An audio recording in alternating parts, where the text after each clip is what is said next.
여러분, 이 말 믿으시겠어요? 가장 가까운 사람에게 가장 큰 배신을 당했습니다. 낯선 사람한테 사기당한 게 아니에요.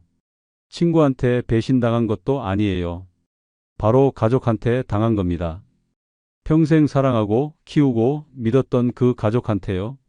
한국보건사회연구원 조사에 따르면 경제적 어려움을 겪은 65세 이상 노인 중 약 70%가 가족과의 갈등을 경험했다고 해요. 10명 중 7명이에요. 피는 물보다 진하다. 우리가 평생 믿어온 이 말, 돈 앞에서는 통하지 않았습니다. 여러분도 혹시 이렇게 생각하고 계신가요? 설마 우리 가족이 그럴까? 우리 애들은 착해. 그런 일은 없을 거야. 저도 그렇게 생각했습니다. 오늘 제가 만난 분들도 다 그렇게 생각하셨어요. 우리 가족만큼은 다를 거야. 하지만 현실은 달랐습니다. 오늘 이 영상을 만드는 건 여러분을 불안하게 하려는 게 아니에요. 가족을 의심하라는 것도 아니고요. 다만 준비하시라는 겁니다. 현명하게 대비하시고 스스로를 지키시라는 거예요. 그리고 이건 꼭 말씀드리고 싶어요. 모든 가족이 이런 건 아닙니다. 끝까지 부모님을 진심으로 사랑하고 모시고 챙기는 자녀들도 많아요. 하지만 일부는 그렇지 않다는 것, 그 현실을 알아야 대비할 수 있습니다. 오늘은 실제로 일어난 5가지 사례를 말씀드리겠습니다. 모두 실제 상담 사례를 바탕으로 재구성한 내용이에요. 이름과 일부 상황은 바꿨지만 본질은 모두 사실입니다.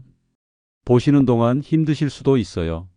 화가 나실 수도 있고 슬프실 수도 있어요. 하지만 끝까지 봐주세요. 마지막에는 여러분을 지킬 수 있는 구체적인 방법을 알려드릴게요. 그럼 시작하겠습니다. 첫 번째 이야기부터 들어보시죠. 첫 번째 사례, 부모 통장을 몰래 인출한 자녀 이야기입니다.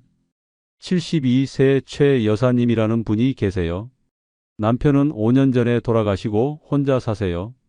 자녀는 셋인데 큰아들, 작은아들, 막내딸이에요. 모두 결혼해서 각자 살고 있고요. 최 여사님은 남편이 남긴 보험금과 평생 모은 돈으로 1억 원 정도 예금이 있었어요. 이 돈으로 조심히 써서 살아야지. 나중에 병원비도 들고 요양원 갈 수도 있으니까. 그렇게 계획하고 계셨죠. 자녀들은 한 달에 한 번 정도 찾아왔어요. 그렇게 나쁘지도 그렇다고 특별히 효자 효녀도 아닌 평범한 관계였어요. 그런데 1년 전쯤 큰아들이 찾아왔어요. 어머니, 제가 사업을 하려고 하는데 자금이 좀 필요해요. 그래? 얼마나 필요한데? 3천만 원 정도요. 빌려주시면 1년 안에 갚을게요. 최 여사님은 고민했어요. 1억 중에 3천만 원이면 30%예요. 적지 않은 돈이죠. 하지만 큰아들이니까요. 그래, 알았다. 그런데 꼭 갚아야 한다. 물론이죠, 어머니. 걱정 마세요. 그렇게 3천만 원을 빌려줬어요. 그런데 큰아들이 며칠 후에 또 왔어요. 어머니, 죄송한데요. 제가 어머니 통장이랑 도장을 좀 맡아서 관리하면 어떨까요? 왜? 내가 관리하는데? 어머니 연세도 있으시고 혹시 사기라도 당하실까봐 걱정돼서요. 요즘 보이스피싱도 많잖아요. 제가 관리하면 안전할 거예요. 최 여사님은 생각했어요. 그래, 큰아들이 챙겨주겠다는데 고마운 일이지. 그래서 통장이랑 도장을 큰아들한테 맡겼어요. 어머니, 매달 생활비 필요하시면 말씀하세요. 제가 드릴게요. 그래, 고맙다. 처음 3개월은 괜찮았어요.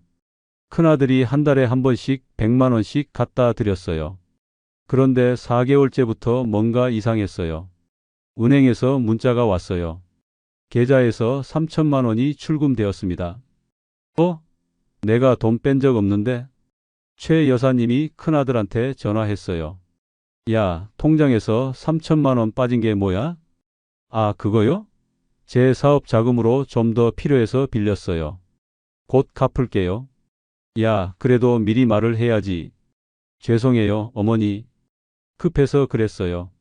최 여사님은 불안했지만 큰아들이니까 괜찮겠지 하고 넘어갔어요. 그런데 그 다음 달에도 문자가 왔어요. 3천만 원 출금. 또 그 다음 달에도. 3천만 원 출금. 그리고 또 3천만 원 출금. 최 여사님이 깜짝 놀라서 은행에 갔어요. 통장 잔액을 확인해 보니까 1억 원이 있던 게 2천만 원밖에 안 남았어요. 8천만 원이 사라진 거예요.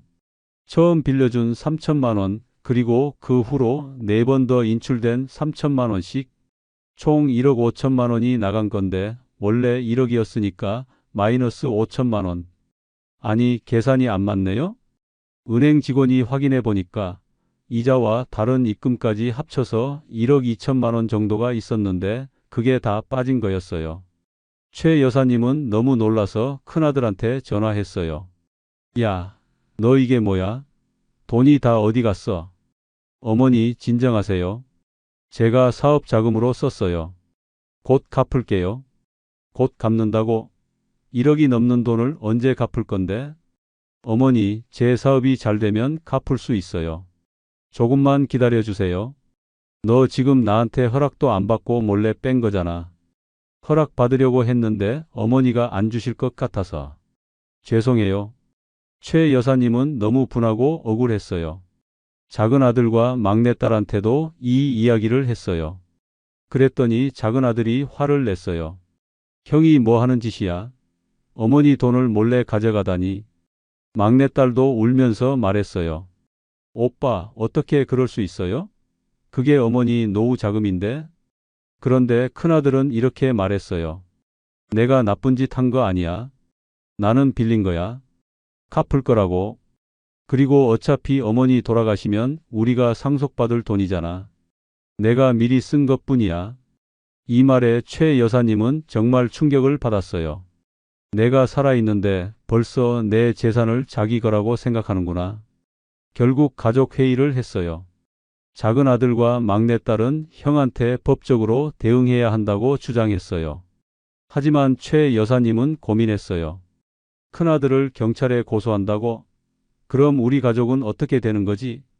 결국 법적 대응은 하지 않았어요. 대신 큰아들한테 갚으라고 계속 요구했지만 큰아들은 사업이 안 돼서 돈이 없다고만 했어요. 시간이 지나면서 더 큰 문제가 생겼어요. 작은 아들과 막내딸이 큰아들을 원망하면서 형제간의 사이가 완전히 틀어진 거예요. 명절에도 안 모이고 연락도 안 하고 가족이 해체됐어요. 최 여사님은 지금 2천만 원으로 생활하고 계세요. 원래 1억 원으로 계획했던 노후 생활이 완전히 무너진 거예요. 병원비 걱정, 요양원 걱정, 매일 불안에 떨고 계세요. 그리고 큰아들한테는 너무 실망하고 배신감을 느끼지만 그래도 내 자식이니까 완전히 끊을 수도 없고. 제가 최 여사님한테 물어봤어요. 왜 통장이랑 도장을 맡기셨어요? 최 여사님이 눈물을 흘리시며 말씀하셨어요. 큰아들이니까 믿었죠. 설마 자기 어미한테 이럴 줄 알았겠어요?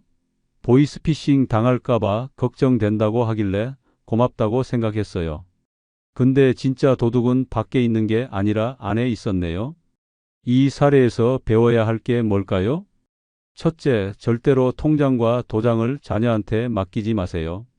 아무리 믿는 자식이라도요. 둘째, 인출 알림 문자는 꼭 확인하세요. 이상한 출금이 있으면 즉시 확인해야 해요. 셋째, 정기적으로 은행에 가서 잔액을 확인하세요. 한 달에 한 번씩은 직접 가서 보세요. 넷째, 자동이체나 인터넷 뱅킹은 꼭 본인이 직접 하세요. 자녀한테 비밀번호 알려주지 마세요. 최 여사님의 실수는 큰아들이니까 괜찮겠지 하는 맹목적인 신뢰였어요. 가족이라도 재산 관리는 철저히 분리해야 합니다. 이게 첫 번째 사례였습니다. 두 번째 사례는 더 충격적입니다. 두 번째 사례, 유산 상속을 앞두고 돌변한 자녀들 이야기입니다. 78세 박 선생님이라는 분이 계세요. 부인은 10년 전에 돌아가시고 혼자 사세요. 자녀는 셋이에요. 큰딸, 작은아들, 막내아들. 박 선생님은 서울에 아파트 한 채 갖고 계시고 예금도 1억 원 정도 있어서 총 재산이 3억 원 정도 돼요. 평소에 자녀들과의 관계는 그저 그랬어요. 명절 때도 잘 안 오고 전화도 가끔 하고 그런 사이였어요. 박 선생님은 외로웠지만 애들도 바쁘니까 하고 이해했어요. 그런데 1년 전 박 선생님이 병원 검진을 받으셨는데 암 진단을 받으셨어요. 폐암 3기. 의사 선생님이 말씀하셨어요. 치료 잘 받으시면 5년은 사실 수 있습니다. 하지만 쉽지 않을 거예요. 박 선생님은 충격을 받으셨어요. 자녀들한테 연락했어요. 나 병원에서 암 진단받았다. 그랬더니 자녀들 반응이 어땠을까요? 다음 날 바로 셋 다 병원에 왔어요. 평소엔 한 달에 한 번도 안 오던 애들이 갑자기 매일 병원에 오기 시작했어요. 아버지 괜찮으세요? 제가 간병할게요. 아버지 병원비 걱정 마세요. 제가 다 드릴게요. 아버지 필요한 거 있으면 언제든지 말씀하세요.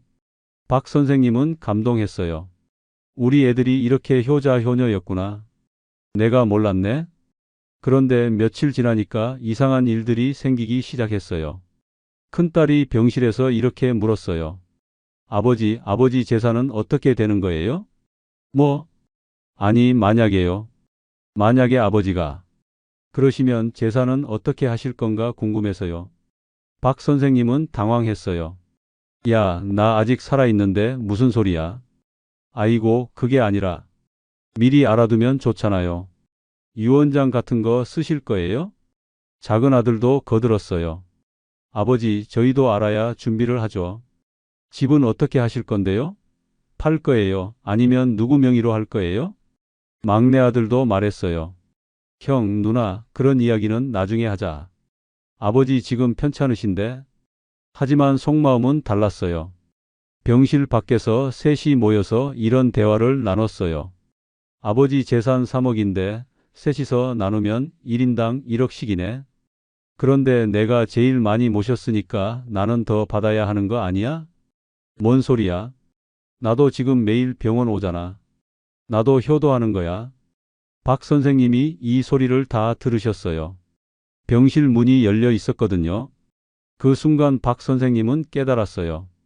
아, 애들이 나한테 온 게 아니라 내 재산한테 온 거구나. 그 다음 날부터 박 선생님 태도가 바뀌었어요. 너희들 이제 안 와도 돼. 나 혼자 있을게. 아버지, 왜요? 저희가 모시겠다는데요. 됐어. 너희들 마음 다 알아. 가봐. 자녀들은 억울하다는 표정이었어요. 하지만 박 선생님 마음은 이미 식었어요. 퇴원하신 후 박 선생님은 변호사 사무실에 가셨어요. 그리고 유언장을 작성하셨어요. 내용이 뭐였을까요? 본인의 모든 재산은 사회복지법인에 기부한다. 자녀들에게는 한 푼도 주지 않는다. 그리고 그 유언장 사본을 자녀들한테 보내셨어요. 자녀들은 깜짝 놀라서 찾아왔어요. 아버지, 이게 무슨 짓이에요? 왜요? 내 재산인데 내가 어떻게 하든 내 마음 아니야? 그래도 저희가 자식인데 어떻게 한 푼도 안 주실 수 있어요? 너희가 날 자식으로 봤어? 아니면 돈 주머니로 봤어? 병원에서 너희들 대화 다 들었어. 내가 죽기도 전에 재산 나눠 가질 생각하던 거 다 알아. 그런 자식들한테 줄 돈 없어. 자녀들은 할 말이 없었어요. 결국 셋 다 울면서 사과했어요. 아버지, 죄송해요. 저희가 잘못했어요. 유언장 다시 써주세요. 하지만 박 선생님은 단호했어요. 이미 늦었어. 너희 본심을 봤는데 어떻게 믿어? 지금도 박 선생님은 항암 치료 받으시면서 혼자 사세요. 자녀들은 가끔 찾아오지만 예전처럼 친밀하지 않아요. 서로 어색하고 신뢰가 무너진 관계가 됐어요. 제가 박 선생님한테 물어봤어요. 정말 전 재산을 기부하실 건가요? 박 선생님이 씁쓸하게 웃으시며 말씀하셨어요. 아직 결정은 안 했어요. 근데 애들이 진심으로 뉘우치지 않으면 정말 기부할 거예요. 돈 때문에 찾아오는 자식들한테 주고 싶지 않아요. 차라리 어려운 사람들 도우는 게 낫죠. 이 사례에서 배울 점이 뭘까요? 첫째, 진짜 효와 가짜 효를 구별해야 해요. 진짜 효는 부모님이 아프든 건강하든 돈이 있든 없든 변함없이 챙기는 거예요. 가짜 효는 유산 앞에서만 나타나는 거예요. 둘째, 자녀들 행동을 잘 관찰하세요. 갑자기 태도가 바뀌면 의심해 봐야 해요. 셋째, 유언장은 힘이 있어요. 자녀들이 함부로 행동하지 못하게 하는 수단이 될 수 있어요. 넷째, 재산 때문에 모이는 관계는 진짜 가족이 아니에요. 박 선생님의 슬픔은 자녀들이 자기한테 온 게 아니라 돈한테 왔다는 걸 깨달은 거예요. 이게 두 번째 사례였습니다. 세 번째 사례는 형제끼리의 이야기인데 더 잔인합니다. 세 번째 사례, 부모 재산을 두고 싸우는 형제자매 이야기입니다. 68세 이씨 부부가 계세요. 둘 다 건강하시고 아파트도 있고 예금도 있어서 총 재산이 4억 원 정도 돼요. 자녀는 넷이에요.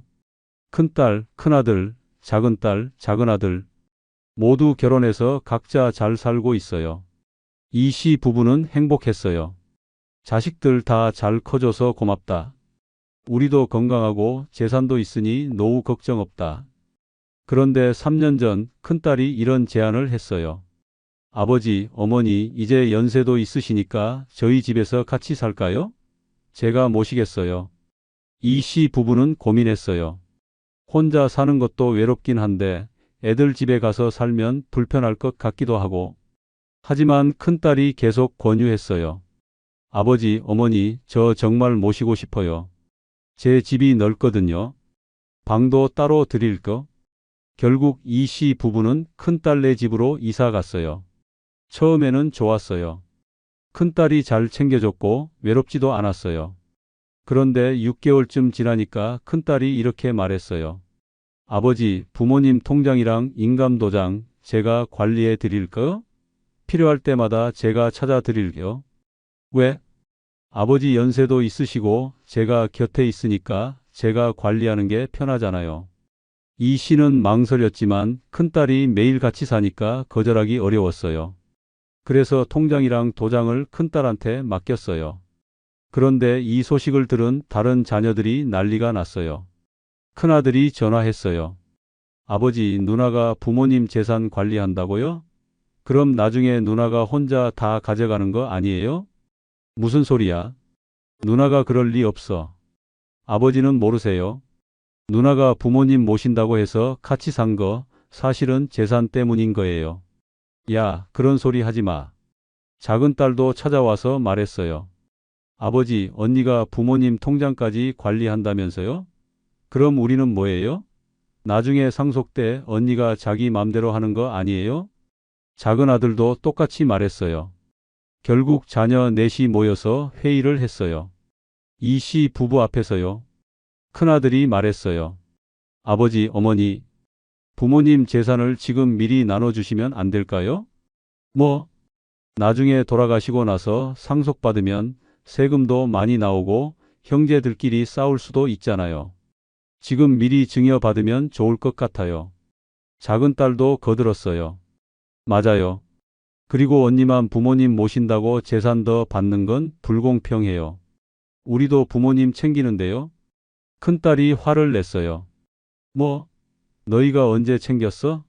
명절 때나 오고 평소엔 전화도 잘 안 하잖아. 내가 매일 부모님 모시는데 당연히 나는 더 받아야지. 큰아들이 대들었어요. 그렇게 따지면 나는 아들이잖아. 예전엔 장남이 더 받았어. 나도 더 받아야 돼. 작은 아들도 말했어요. 아니야, 균등하게 나눠야 해. 법으로도 균등 상속이라고 돼 있어. 넷이서 싸우기 시작했어요. 이 씨 부부 앞에서요. 이 씨가 소리쳤어요. 야들아, 나 아직 살아있어.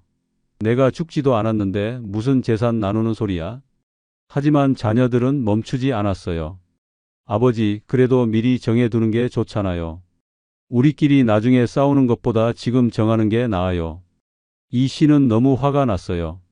그리고 슬펐어요. 애들이 내가 죽기를 바라는 것 같구나.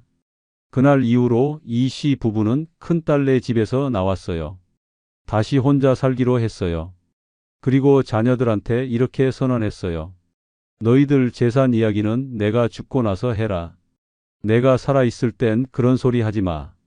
그리고 지금부터 내 재산은 내가 쓸 거야. 병원비, 요양원 비용 다 내 돈으로 쓸 거니까 너희한테 부담 안 줄게. 대신 너희도 내 재산 기대하지 마. 자녀들은 당황했어요. 특히 큰딸은 내가 모셨는데 이럴 수 있어요? 하며 울었어요. 하지만 이 씨 부부 마음은 이미 식었어요. 지금은 둘이서 조용히 살고 계세요. 자녀들과는 가끔 연락하지만 예전처럼 친밀하지 않아요. 명절에도 안 모여요.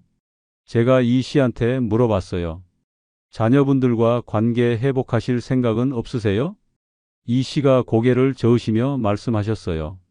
애들이 나를 부모로 보는 게 아니라 돈 줄 사람으로 보더라고요.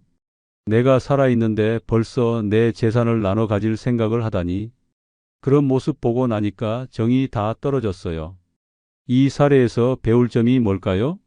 첫째, 자녀와 동거할 때 조심하세요. 함께 산다고 해서 통장이나 재산 관리를 맡기면 안 돼요. 둘째, 재산은 살아계실 때 미리 나눠주지 마세요. 일단 주고 나면 통제할 방법이 없어요. 셋째, 자녀들 앞에서 명확한 의사를 표현하세요. 재산 이야기는 내가 죽고 나서 해라 이렇게요. 넷째, 경제적 독립성을 끝까지 유지하세요. 자녀한테 의존하면 목소리를 낼 수 없어요. 이 씨 부부의 슬픔은 자녀들이 서로 재산 때문에 싸우는 걸 눈앞에서 본 거예요. 부모는 중재자가 아니라 전리품 취급받았어요. 이게 세 번째 사례였습니다. 네 번째 사례는 자녀만이 아니에요. 네 번째 사례, 며느리와 사위의 냉정한 계산 이야기입니다. 75세의 김 여사님이라는 분이 계세요. 남편은 78세고 둘이서 사세요. 자녀는 둘이에요. 아들 하나, 딸 하나. 아들은 결혼해서 며느리가 있고 딸도 결혼해서 사위가 있어요. 평소에 며느리는 자주 찾아왔어요. 한 달에 두세 번 정도요. 어머님, 안녕하세요. 반찬 만들어 왔어요. 어머님, 요즘 어떠세요? 불편한 거 없으세요? 김 여사님은 며느리가 참 착하다고 생각했어요. 반면 사위는 가끔 오고 와도 별로 말이 없었어요. 사위는 좀 무뚝뚝하네. 그렇게 생각하고 계셨어요.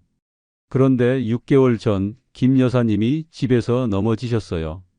고관절 골절이었어요. 병원에 입원하셨고 수술을 해야 했어요. 수술비가 2천만 원 정도 필요했어요. 김 여사님은 예금이 있었지만 남편분 목도 남겨둬야 하니까 아껴야 했어요. 아들한테 전화했어요. 수술비가 2천만 원 정도 든다는데 좀 도와줄 수 있어? 어머니, 제가 지금 집 대출 갚느라 여유가 없어요. 어머니 예금이 있잖아요. 그걸로 하세요. 그래도 좀 보태줄 수 있지 않아? 며느리가 전화를 받았어요. 어머님, 죄송하지만 저희도 형편이 어려워요. 어머님 재산 많으시잖아요. 본인 돈으로 하시는 게 맞는 것 같아요. 김 여사님은 실망했어요. 하지만 딸한테도 전화했어요. 수술비 좀 도와줄 수 있어? 엄마, 얼마나 필요해? 2천만 원인데 500만 원만 도와줄 수 있어? 알았어, 엄마. 제가 사위한테 말해볼게.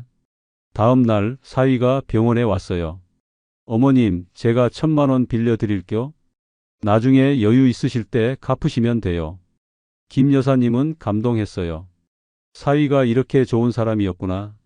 수술은 잘 됐고 김 여사님은 퇴원하셨어요. 그런데 퇴원하고 나니까 며느리 태도가 확 바뀌었어요. 전화도 잘 안 오고 집에도 안 와요. 한 달 후에 겨우 왔는데 얼굴이 안 좋았어요. 어머님, 요양보호사 알아보세요. 저희가 모시기 힘들어요. 뭐? 저도 일하는데 어머님까지 모실 수가 없어요. 요양보호사 쓰시거나 요양원 알아보세요.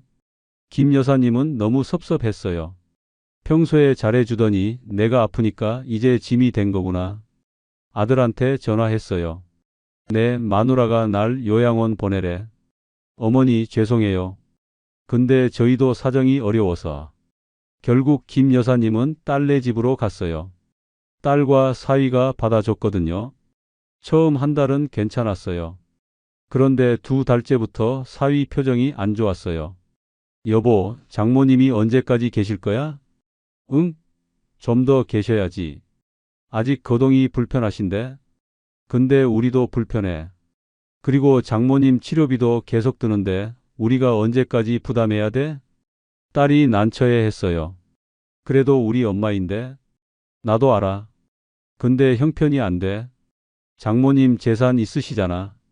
그걸로 요양보호사 쓰시거나 해야지. 결국 김 여사님은 다시 자기 집으로 돌아갔어요. 그리고 요양보호사를 고용했어요. 한 달에 250만 원씩 나가요. 1년이면 3천만 원이에요. 김 여사님은 지금 요양보호사 도움받으면서 살고 계세요. 자녀들은 가끔 전화하고 한 달에 한 번 정도 들러요. 제가 김 여사님한테 물어봤어요. 며느리와 사위 중에 누가 더 나았어요? 김 여사님이 씁쓸하게 웃으시며 말씀하셨어요. 둘 다 똑같아요. 며느리는 내가 건강할 때는 잘해줬는데 아프니까 짐이라고 생각하더라고요.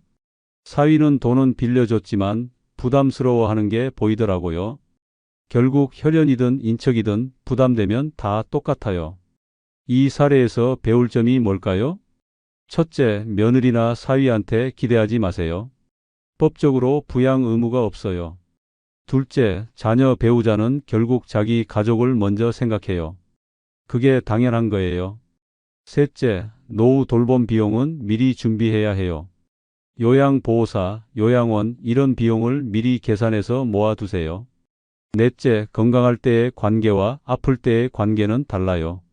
평소에 잘해주던 사람도 부담되면 태도가 바뀔 수 있어요. 김 여사님의 깨달음은 가족이라는 이름도 한계가 있다는 거였어요. 이게 네 번째 사례였습니다. 마지막 사례가 가장 아픕니다.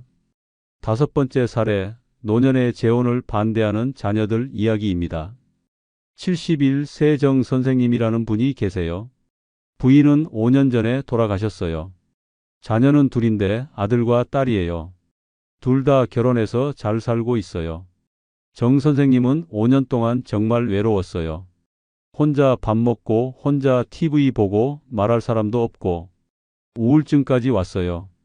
그러던 중 경로당에서 한 여성을 만났어요. 68세 강 여사님이에요. 강 여사님도 남편을 4년 전에 여의셨어요. 둘은 같은 처지라 금방 친해졌어요. 이야기 나누고 같이 등산 가고 영화도 보고. 정 선생님은 오랜만에 삶의 활력을 찾았어요. 이렇게 좋은 사람을 만나다니. 남은 인생 함께하고 싶다. 1년 정도 교제하다가 정 선생님이 청혼했어요. 우리 재혼할까요? 강 여사님도 좋다고 했어요. 네, 저도 좋아요. 정 선생님은 기뻤어요. 그래서 자녀들한테 이 소식을 알렸어요. 야, 나 재혼하려고 해. 아들과 딸이 깜짝 놀라서 찾아왔어요. 아버지, 그게 무슨 소리예요? 내가 좋은 분 만나서 재혼하기로 했어. 안 돼요. 왜? 아들이 말했어요. 아버지, 그 여자가 아버지 재산 노리고 접근한 거예요. 무슨 소리야? 그분은 그런 분이 아니야. 딸도 거들었어요. 아버지, 외로우신 건 알겠는데 재혼까지는 안 돼요. 만약에 재혼하시면 그 사람이 아버지 재산 반 가져가요. 나중에 저희 상속분이 줄어들잖아요. 그래서 반대하는 거야? 내 상속분 때문에? 그것도 있지만 아버지 생각해서 그래요. 나중에 그 여자가 아버지 재산 다 빼돌리면 어떡해요? 정 선생님은 화가 났어요. 너희는 내 외로움은 생각 안 하고 재산만 생각하는구나. 아버지, 그게 아니라. 그럼 뭐야? 나 혼자 외롭게 살라는 거야? 아들이 다른 제안을 했어요. 재혼 말고 그냥 친구로 지내세요. 결혼까지는 안 돼요. 왜? 법적으로 배우자가 되면 상속권이 생기잖아요. 그럼 저희 몫이 줄어들어요. 정 선생님은 실망했어요. 너희가 날 사랑해서 걱정하는 게 아니라 너희 상속분 걱정하는구나. 딸이 말했어요. 아버지, 재혼하시면 저희랑 연락 끊을 거예요. 그리고 손주들도 못 보게 할 거예요. 이건 협박이었어요. 정 선생님은 며칠 고민했어요. 손주들을 정말 사랑하거든요. 그리고 자녀들과의 관계도 끊고 싶지 않았어요. 결국 강 여사님한테 전화했어요. 미안해요. 우리 재혼은 못할 것 같아요. 왜요? 자식들이 반대해요. 제가 자식들하고 관계 끊을 용기가 없네요. 강 여사님도 이해했어요. 괜찮아요. 저도 비슷한 상황이에요. 제 자식들도 반대하거든요. 결국 둘은 헤어졌어요. 정 선생님은 다시 혼자가 됐어요. 우울증이 다시 왔어요. 그런데 자녀들은 어떻게 됐을까요? 재혼 이야기가 없어지니까 다시 안 찾아와요. 한 달에 한 번도 안 와요. 전화도 잘 안 해요. 정 선생님이 자녀들한테 전화했어요. 야, 요즘 왜 안 와? 아, 바빠서요. 조만간 갈게요. 하지만 안 와요. 정 선생님은 깨달았어요. 애들이 날 걱정해서 재혼 반대한 게 아니었구나. 그냥 재산 지키려고 한 거였구나. 재혼 안 한다니까 이제 관심도 없네. 제가 정 선생님한테 물어봤어요. 후회되세요? 정 선생님이 눈물을 흘리시며 말씀하셨어요. 후회돼요. 자식들 눈치 보지 말고 그냥 재혼할 걸. 지금 너무 외로워요. 그분이랑 함께 했으면 행복했을 텐데. 자식들은 내 행복은 관심 없고 재산만 지키려고 했어요. 이 사례에서 배울 점이 뭘까요? 첫째, 노년의 재혼은 여러분의 권리예요. 자녀들이 반대할 수 없어요. 둘째, 진짜 효는 부모의 행복을 바라는 거예요. 재산 지키려고 부모 외롭게 만드는 건 효가 아니에요.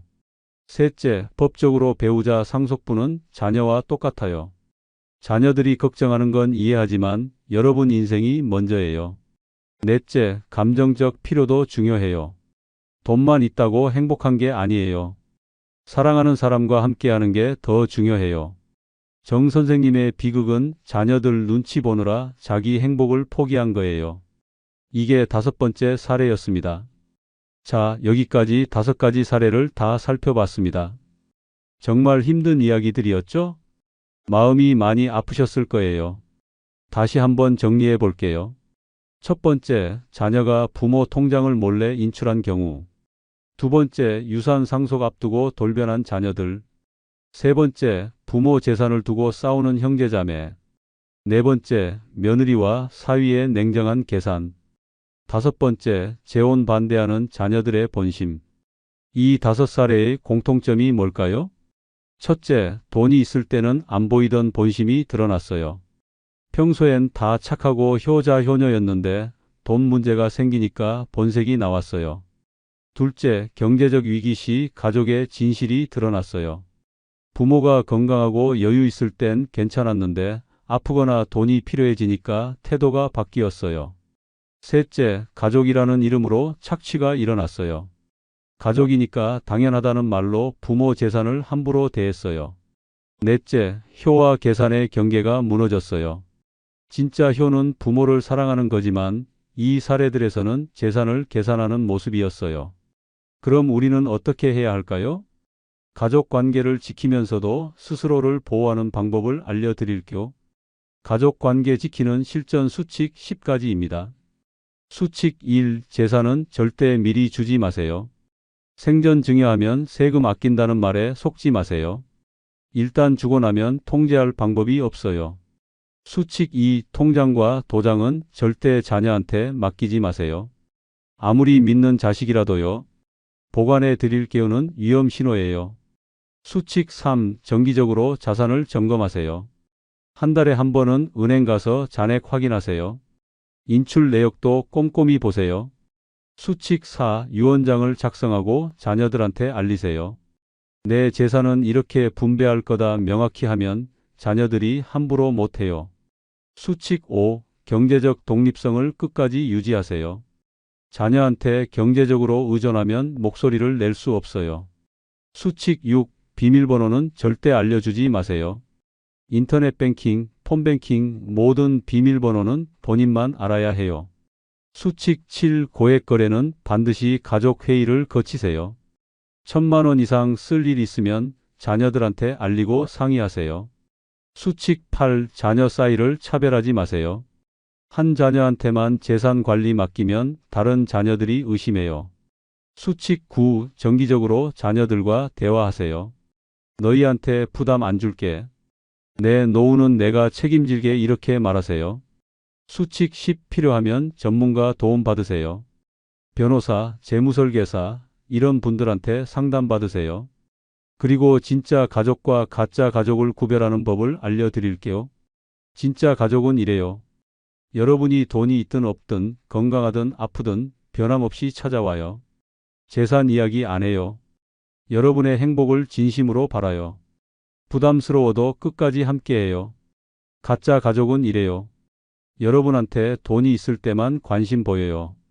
자주 재산 이야기 꺼내요. 유산, 상속 이런 말 자주 해요. 아프면 짐스러워해요. 만약 이런 상황을 겪으셨다면 어떻게 회복할까요? 첫째, 혼자 끙끙 앓지 마세요. 믿을 만한 친구, 상담사, 변호사한테 이야기하세요. 둘째, 감정을 인정하세요. 배신감, 분노, 슬픔 다 느끼셔도 돼요. 억지로 참지 마세요. 셋째, 관계를 재정립하세요. 완전히 끊을 필요는 없지만 거리 조절은 필요해요. 넷째, 자신을 지키는 것에 죄책감 느끼지 마세요. 여러분 재산 지키는 게 당연한 권리예요. 그리고 이건 꼭 말씀드리고 싶어요. 모든 가족이 이런 건 아닙니다. 끝까지 부모님을 진심으로 사랑하고 재산에 관심 없이 그냥 모시는 자녀들도 많아요. 아프면 밤새 간병하고 돈 한 푼 안 받고 챙기는 자녀들 정말 많아요. 오늘 제가 말씀드린 건 일부 사례일 뿐이에요. 하지만 이런 일이 분명히 존재하니까 대비는 하셔야 한다는 거예요. 준비된 사람은 당하지 않아요. 여러분의 권리를 지키세요. 여러분의 존엄을 지키세요. 가족이라는 이름으로 착취당하지 마세요. 다음 영상에서는 좋은 가족 관계를 유지하는 구체적 방법을 다룰게요. 어떻게 하면 자녀들과 건강한 경계를 유지하면서도 좋은 관계를 이어갈 수 있는지 알려드리겠습니다. 오늘 영상이 힘드셨다면 다음 영상은 희망을 드릴 거예요. 좋아요 버튼 눌러주시고 구독과 알림 설정도 해주세요. 그리고 댓글로 여러분의 이야기나 위로의 말을 나눠주세요. 여러분은 혼자가 아닙니다. 그럼 다음 영상에서 뵙겠습니다. 건강하시고 존엄한 노후 되세요. 감사합니다.